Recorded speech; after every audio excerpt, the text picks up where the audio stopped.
بسم اللہ الرحمن الرحیم۔ میرے پیارے دوستو، عزیز و بہن بھائیو، السلام علیکم۔ درود پاک پڑھیں، چلتے ہیں حدیث مبارک کی طرف۔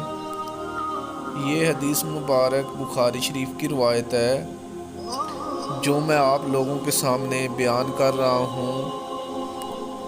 جب جنگ احد کی لڑائی میں حضرت صلی اللہ علیہ وآلہ وسلم کا خود آپ صلی اللہ علیہ وآلہ وسلم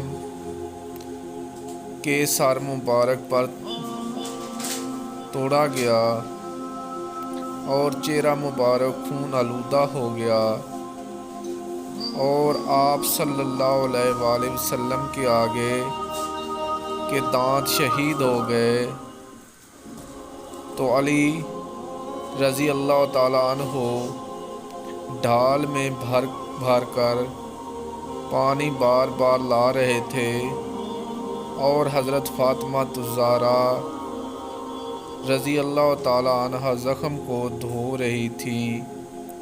جب انہوں نے دیکھا کہ خون پانی سے اور زیادہ نکل رہا ہے تو انہوں نے ایک چٹائی جلائی اور اس کی راکھ کو آپ صلی اللہ علیہ وآلہ وسلم کے زخموں پر لگا دیا، جس سے خون آنا بند ہو گیا۔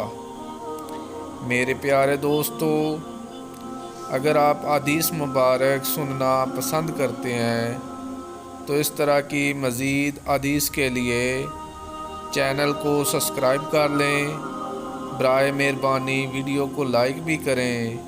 اجازت دیں، ملتے ہیں پھر ایک نئی حدیث کے ساتھ۔